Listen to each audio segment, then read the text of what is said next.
Bismillahirrahmanirrahim. Assalamu alaikum. Welcome to everybody. Dear student, in the previous lecture we have discussed about the acid rain, its formation as well as its mechanism. Now let's recall the main points of previous lecture.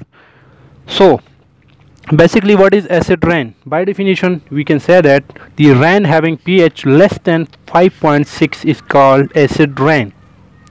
Rain with pH as low as 2.1 has been reported, yet the value of this acid rain will be lower than the pH of vinegar and lemon juice. We also discussed the formation of acid rain. As we know that student, atmosphere contain different types of pollutants like oxide of sulfur, nitrogens and carbon dioxide as well as other organic compounds. And we see that energy sources like wood, wood, oil, coal, etc., when these are burned they form sulfur, nitrogen and other hydrocarbon, and when these fuel react or burnt they convert into oxide of sulfur, which is called SOx, and oxide of nitrogen, that is called NOx, as well as carbon dioxide. And when the oxide of SOx, NOx and carbon dioxide react with water, they form different kind of acid, because oxide of sulfur and oxide of nitrogen and carbon dioxide are soluble in water and they form various type of acid. When carbon dioxide react with water they form carbonic acid. When sulfur trioxide react with water they form sulfuric acid, and when nitrogen dioxide react with water they form two types of acid, that is nitrous acid and nitric acid. Now dear student, in this lecture we discuss about the effect of acid rain. तो student आज के lecture में हम ये बताएंगे कि acid rain के हमारे पास क्या क्या इफ़ेक्ट होते हैं, प्लांट्स के ऊपर क्या इफ़ेक्ट होते हैं, ह्यूमंस के ऊपर, सॉइल के ऊपर या डिफरेंट मटेरियल्स के ऊपर हमारे पास क्या इफ़ेक्ट होते हैं. तो फर्स्ट ऑफ ऑल हम डिस्कस करेंगे कि एसिड रेन का इफ़ेक्ट एक्वेटिक लाइफ के ऊपर क्या होता है. डियर स्टूडेंट, अगर हम जनरली ओवरऑल बात करते हैं ओशियन वाटर की, तो ocean water most of the time normally इसकी पीएच 8.1 होती थी, जो कि हमारे पास बेसिक है. लेकिन due to continuous absorb of carbon dioxide from atmosphere into ocean, its pH become more acidic. मतलब कहने का ये है कि जितना हम कार्बन डाइऑक्साइड वगैरह एटमॉस्फेयर के अंदर रिलीज़ करवाएंगे, एक्सेस कार्बन डाइऑक्साइड आपके पास एटमॉस्फेयर से ओशन के अंदर एब्जॉर्ब होगा, और जिसकी वजह से हमारे पास पीएच ओशियन वाटर की एसिडिक हो जाएगी. अब ये जो कार्बन डाइऑक्साइड एब्जॉर्ब होता है ये कैसे होता है और क्यों होता है. कार्बन डाइऑक्साइड आपको पता है अगर हवा के अंदर ज़्यादा होगा तो bye the process of diffusion carbon dioxide atmosphere से आपके पास ओशियन के अंदर एब्जॉर्ब हो जाएगा, और जब आपके पास कार्बन डाइऑक्साइड एटमॉस्फेयर से ओशियन के अंदर एब्जॉर्ब होगा तो ये आपके पास बनाएगा कार्बोनिक एसिड. जैसा कि आपने ऊपर देख लिया, carbon dioxide when react with water they form carbonic acid. Similarly आपके पास जो बहुत सारी एल्जाए वगैरह होती हैं वो आपके पास कार्बन डाइऑक्साइड को एब्जॉर्ब करती हैं. मीन टू से कार्बन डाइऑक्साइड को वो एज अ फोटोसिंथेसिस के लिए प्रोसेस के लिए यूज़ करती हैं. अब क्वेश्चन ये अराइज होता है, how this acid can take most of the algae for their photosynthesis. Dear student, algae आपके पास जो होते हैं ये आपके पास वाटर के अंदर जो कार्बन डाइऑक्साइड कार्बोनिक एसिड के अंदर कन्वर्ट हो जाता है उस पर ये एक एंजाइम रिलीज़ कर लेती हैं, जो एंजाइम इस कार्बोनिक एसिड को हाइड्रोजन आयन और कार्बोनेट आयन के अंदर कन्वर्ट कर देती हैं. अब ये जो कार्बोनेट आयन होता है ये मोस्ट ऑफ दी एल्जाई वगैरह इसको एब्जॉर्ब कर लेते हैं, और कार्बोनेट आयन से ये फिर कार्बन डाइऑक्साइड को स्क्वीज कर देते हैं.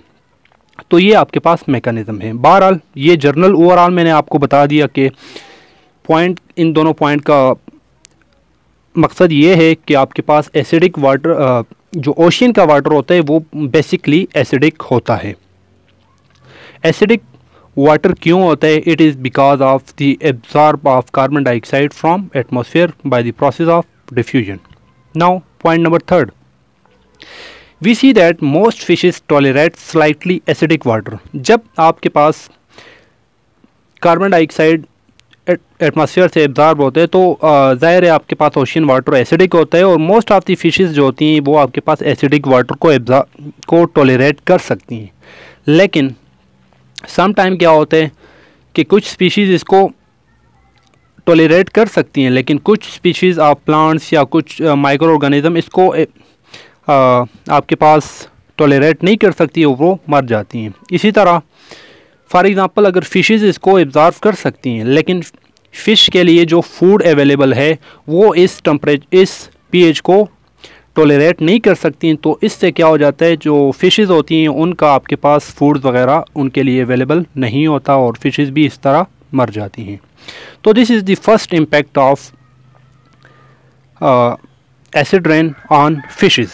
नाउ नेक्स्ट, इसकी एक बहुत प्यारी एग्जांपल आपकी बुक में लिखी गई है। Frog can tolerate pH of 4 but mayflies may not survive as pH 5.6।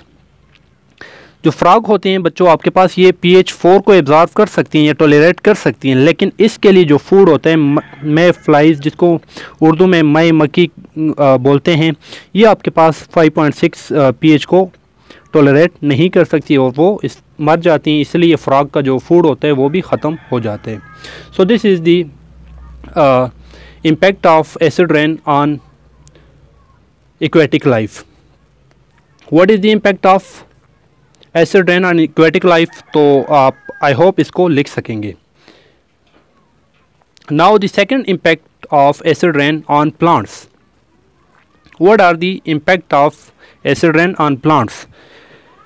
Dear student, जो आपके पास न्यूली ग्रोइंग बर्ड्स होते हैं या टिप्स होती हैं प्लांट्स की, वो एसिड रेन की वजह से क्या हो जाती हैं, डिस्ट्रॉय हो जाती हैं। Most of the time acid rain destroy growing birds and tips of new growing plants. Okay, second, acid rain remove minerals and nutrients from the soil that need a plant to grow.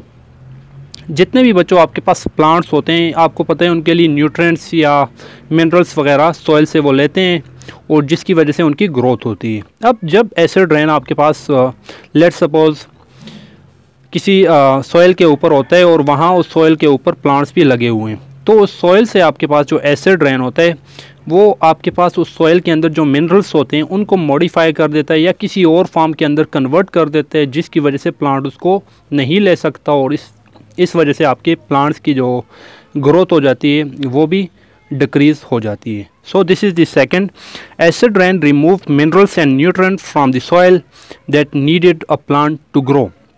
And third point, आपके पास mostly बच्चों जो ऊंचाई पर या high altitude पर जो plants होते हैं, मोस्टली एसिडिक फॉग जो होता है, या यहाँ मैंने एसिड रेन लिख ली है, एसिड फॉग लिखने आपने, ठीक है। एसिड फॉग जो होता है आपके पास ऊंचाई के ऊपर, फॉर एग्जांपल नारान या इस तरह के इलाकों के ऊपर जो ट्रीज़ होते हैं, वहाँ पर एसिडिक फॉग क्या करता है, एसिडिक फॉग जो होता है वो आपके पास प्लांट्स के जो लीव्स होते हैं उनसे आपके पास जो मिनरल्स होते हैं या न्यूट्रिएंट्स होते हैं उनको वो या मॉडिफाई कर देता है या ख़त्म कर देता है, जिसकी वजह से क्या होता है, जो प्लांट्स के लीव्स होते हैं वो आपके पास ब्राउन या रेडिश कलर के हो जाते हैं या ख़त्म ही हो जाते हैं, और जिसकी वजह से क्या होता है, वो प्लांट्स उस सर्दी में या उस हाई फ्रीजिंग टेम्परेचर के ऊपर अपने आप को सर्वाइव करना उनके लिए डिफ़िकल्ट हो जाता है।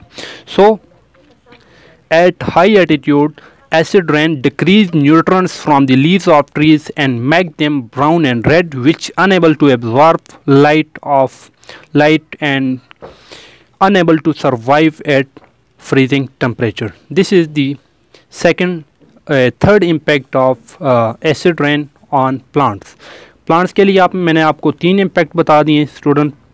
First one, newly growing tips and birds को ये डिस्ट्रॉय करते हैं। Second, it remove minerals and nutrient from the soil, and third, at high altitude it decrease nutrient from the leaves of trees.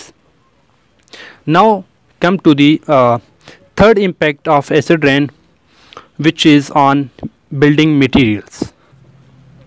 Dear student, the third effect of acid rain is on building materials. इसके आपके exercise में इसके ऊपर question भी आया हुआ है, how acid rain effect building material and statue. Is that clear? So आपका शायद क्वेश्चन इसी से क्लियर हो जाता है. तो student, acid rain causes wide-ranging damage to building and sculpture as well as other things that are made up of limestone and marble. Okay? तो acid rain जो बच्चों आपके पास होता है, ये आपके पास बिल्डिंग मटेरियल्स, मोस्टली ऐसी बिल्डिंग मटेरियल जो आपके पास मार्बल या कैल्शियम कार्बोनेट्स वगैरह या लाइम जिसको हम कहते हैं उससे जो बनी होती हैं, या ऐसे स्कल्पचर बच्चों कहते हैं मजस्मे, बहुत सारे ऐसे स्टैचू वगैरह या जो मजस्मे बाहर मुल्कों में बनाए जाते हैं. बेसिकली ये मार्बल या कैल्शियम कार्बोनेट वगैरह से बनाए जाते हैं, जो कि क्या हो जाते हैं, एसिड रेन की वजह से मतलब ख़राब हो जाते हैं. तो एसिड रेन हमारे पास बिल्डिंग मटेरियल, स्कल्पचर या ऐसी बहुत सारी चीज़ें जो आपके पास कैल्शियम कार्बोनेट या मार्बल से बनी होती हैं, इनको ख़राब कर देता है. तो स्टूडेंट, फर्स्ट ऑफ ऑल आपको पता होना चाहिए कैल्शियम कार्बोनेट किसको कहते हैं और मार्बल किसको कहते हैं. कैल्शियम कार्बोनेट का तो आपको पता ही होगा कि चूने का स्टोन जो होता है इसको हम कहते हैं कैल्शियम कार्बोनेट. और मार्बल आपके पास उस वक्त बनता है जब कैल्शियम कार्बोनेट के स्टोन जो होते हैं नेचुरली आपके पास हाई टेम्परेचर की वजह से स्क्वीज़ हो जाते हैं, और आपके पास स्क्वीज़ होने की वजह से वो हार्ड स्ट्रक्चर बना देते हैं जिसको हम मार्बल कहते हैं. क्लियर? तो स्टूडेंट, हमारे पास जो मार्बल की लेट्स सपोज कोई भी बिल्डिंग मटेरियल से या लेट्स सपोज कैल्शियम कार्बोनेट्स हैं, उसके ऊपर ये एसिड रेन हो रहा है.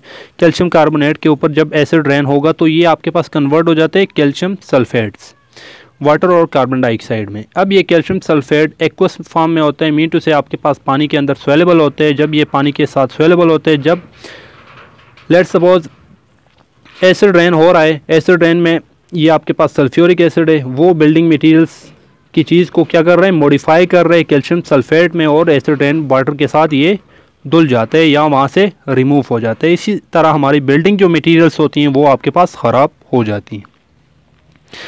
इसकी एक बहुत अच्छी एग्जांपल ये है कि आपके पास ताजमहल जो आपके एसिड रेन की वजह से मोस्टली उन एसिड रेन की वजह से वो ख़राब हो चुका है. इसके अलावा हिस्टोरिकल स्टैचू वगैरह जो इटली और मेरे ख्याल से इटली और ग्रीस में जो स्टैचूज़ वगैरह बनाए गए हैं वो भी आपके पास डिफॉर्म हो चुके हैं. इसके अलावा एसिड रेन जो होता है, it can damage paint, metal as well as stone. आपके पास मोस्टली ऐसे मेटल्स या स्टोन या ऐसे पेंट्स वगैरह जो होते हैं एसिड रेन की वजह से आपके पास क्या हो जाते हैं, ख़राब हो जाते हैं. इसकी एग्जांपल ये ले सकते हैं कि मोस्टली हमारे जो गेट्स वगैरह होते हैं घरों के, उनका कलर जो होता है कुछ अरसे के बाद ये क्या हो जाते हैं, ख़राब हो जाते हैं. तो वो मोस्टली एसिड रेन वगैरह की वजह से उनका कलर या उनका पेंट वगैरह जो होता है वो ख़राब हो जाते हैं. सो इसके ऊपर भी आपका क्वेश्चन आ सकते हैं कि how acid rain effect building material and statue. So your answer should be acid rain causes wide ranging damage to building as well as sculpture as well as other things that are made up of calcium carbonate and marble. And we know that when acid rain react with calcium carbonate, it form calcium sulfate which is soluble in water and washed away with rain water. The best example is the Taj Mahal in India were reported to be eaten away and damaged due to acid rain. The acid rain also damaged paint, metals and stone more quickly. Now student, come to the next effect of acid rain which is on humans. तो humans के ऊपर हमारे पास acid rain के क्या क्या effect हो सकते हैं, क्या क्या नुकसान हो सकते हैं, उनको देख लेते हैं. Dear student, acid rain damages lungs, skins and hair of humans. Acid rains mostly acid कहते हैं कि आप बारिश के अंदर बाहर नहीं जाना चाहिए, क्या पता वो एसिड रेन ही हो. तो एसिड रेन से क्या होते हैं, आपके हेयर्स वीक हो सकते हैं, स्किन डैमेज हो सकती है, या आपके लंग्स का कोई प्रॉब्लम हो सकता है. इसके अलावा एसिड रेन की वजह से आपके पास हैवी मेटल जो होते हैं वो रिलीज़ हो जाते हैं, जो कि कहाँ हैवी मेटल सबसे पहले क्या होते हैं। हैवी मेटल्स आर दो metal like lead, mercury, cadmium, D block के मोस्टली ऐसे मेटल्स जो होते हैं जो आपके पास अर्थ क्रस्ट के अंदर प्रेजेंट होते हैं। जब इनके ऊपर एसिड रेन होता है तो वो वहाँ जो अर्थ के अंदर प्रेजेंट होते हैं वहाँ से वो रिलीज़ हो जाते हैं, और वहाँ से वो रिलीज़ होकर आपके पास कहाँ जाते हैं, लेट्स सपोज आपके ओशियंस वगैरह में आ गए, या आपके अंडरग्राउंड वाटर के अंदर आ जाते हैं, और वही water underground water let's suppose हम पी लेते हैं तो हमारे पास उससे बहुत सारी बीमारियां वगैरह हो जाती हैं, जिसमें हम कहते हैं कि एसिड रेन की वजह से जो बीमारियां होती हैं उनको कहते हैं water borne disease. So basically by acid rain, heavy metal released by acid rain into river, oceans or underground water, and when we and which we drink these water, that cause waterborne diseases in humans. So what is waterborne diseases? waterborne diseases होती क्या हैं student, उनको देख लेते हैं। Student, those diseases which are spread from contaminated water, microorganism or different types of metals which are present in water are called waterborne diseases। या simply अगर हम बात करें तो हमारे पास वो डिजीज़ जो आलूदा पानी से फैलती हैं, उन डिजीज़ को हम कहते हैं वाटरबोर्न डिजीज़। इसकी एक बेस्ट एग्जांपल आप कह सकते हैं कोलेरा, जो कि आपके पास कंटेमिनेटेड वाटर से फैलता है। तो मोस्टली जैसा कि मैंने आपको बताया कि जब एसिड रेन किसी भी ऐसी रॉक्स के ऊपर होती हैं जिसके अंदर आपके पास मोस्टली हैवी मेटल प्रेजेंट होते हैं, तो एसिड रेन की वजह से वो हैवी मेटल जो होते हैं वो रिलीज़ हो जाते हैं ग्राउंड्स के ऊपर। ग्राउंड्स में ही वो अंडरग्राउंड एब्जॉर्ब हो जाते हैं और वही हमारे अंडरग्राउंड वाटर के अंदर शामिल हो जाते हैं, और वही पानी अगर हम पीते हैं तो हमारे पास वाटरबोर्न डिजीज़ प्रोड्यूस हो जाती हैं। इसके अलावा स्टूडेंट हमारे पास नेक्स्ट जो इफ़ेक्ट है वो है effect on soil. So effect on soil में हम यही कहेंगे कि एसिड रेन की वजह से मोस्टली आपकी जो सॉइल होता है वो उसकी एसिडिटी जो होती है वो ज़्यादा हो जाती है, इंक्रीज़ हो जाती है, और जब आपके पास किसी भी सॉइल की एसिडिटी इंक्रीज़ हो जाती है तो वहाँ पर प्लांट्स वगैरह या ट्रीज़ वगैरह का ग्रो करना एक्सट्रीमली डिफ़िकल्ट हो जाता है। इसकी एक बेस्ट एग्जांपल ये होती है कि मोस्टली आप लोगों ने देखा होगा कि किसी भी खेतों के अंदर हम लेट्स सपोज कोई भी चीज़ उगाते हैं तो मोस्टली वो गल सड़ जाती है। तो उसकी रीज़न ये होती है कि उस सॉइल की एसिडिटी क्या होती है, इंक्रीज़ होती है। उसकी एसिडिटी को कम करने के लिए आप उसके अंदर बेसिक मटेरियल्स वगैरह की चीज़ें ऐड कर सकते हैं ताकि उनकी एसिडिटी को कम किया जा सके। बहरहाल इफ़ेक्ट ऑन सॉइल में हम यही कहेंगे कि acid rain can increase the acidity of soil which affect the growth of plants. So student, आज के लेक्चर में हमारा एसिड रेन के जो इफ़ेक्ट होते हैं वो सारे क्लियर हो जाते हैं। इसके अलावा हम एक बार फिर हम मेन पॉइंट्स को दोबारा रिवाइज़ कर लेते हैं कि आज के लेक्चर में हमने क्या पढ़ा और क्या क्या मेन पॉइंट्स हैं, और इसके अलावा आपके लिए बोर्ड के एग्ज़ाम के लिए आपको इस लेक्चर में कौन से क्वेश्चन आ सकते हैं उनको आप याद करें। सबसे पहले तो स्टूडेंट आज जो हमने लेक्चर पढ़ा उसमें आपके बोर्ड के जो पेपर्स में हैं आपके MCQs नंबर 5 और 7 क्लियर हो जाते हैं, और इसके साथ क्वेश्चन नंबर 5 और 7 शॉर्ट क्वेश्चन क्लियर हो जाते हैं, और ब्लैंक्स नंबर 4 और 7 इसके साथ क्लियर हो जाते हैं। इसके अलावा आज के हमारे लेक्चर के जो फर्स्ट मेन पॉइंट है acid rain, how acid rain effect on aquatic life. Dear student, as we see that normal ocean water is slightly acidic.